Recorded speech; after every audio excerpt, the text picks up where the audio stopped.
निर्मला बचपन से ही एक अच्छी शेफ बनना चाहती थी। निर्मला और बिमला अपनी दादी माँ रवीना के साथ एक गांव में रहा करते थे। बिमला दूसरों के घरों में जाकर झाड़ू पोछा करके घर का गुजारा चलाया करती थी और उसकी दादी माँ दूसरों के घरों में जाकर बर्तन और दूसरों का घर साफ किया करती थी।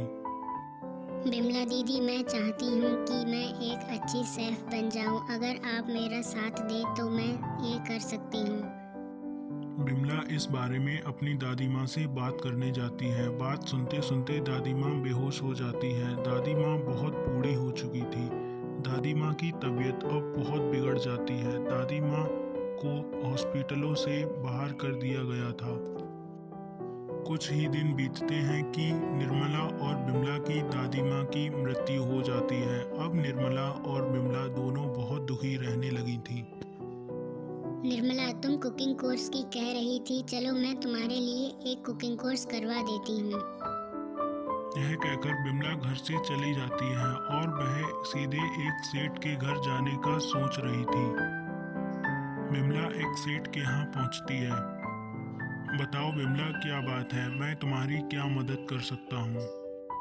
सेठ जी, आप मुझे 1 लाख रुपए उधार दे दीजिए, जिससे मैं अपनी बहन को बाजार में एक स्टॉल लगवा सकूं। ठीक है बिमला, मैं तुम्हें 1 लाख रुपए दे दूंगा, लेकिन तुम्हें मेरे पैसे जल्दी वापस करने होंगे क्योंकि मुझे किसी और को भी पैसे देने हैं। बिमला ने निर्मला के लिए बाजार से स्टॉल का सारा सामान खरीद लिया था। इधर निर्मला का कुकिंग कोर्स भी पूरा हो गया तो आज निर्मला ने अपनी बहन के लिए बहुत अच्छी सब्जी रोटी बनाई थी। अरे वाह निर्मला, तेरी रोटी और सब्जी में तो बहुत ज्यादा स्वाद है। यह कहकर निर्मला को उसने बाजार में एक स्टॉल खुलवा दिया जिस पर वह रोटी और आलू मेथी की सब्जी बेचा करती थी।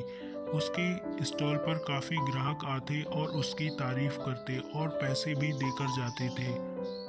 निर्मला और बिमला अब दोनों खुश रहने लगी थी।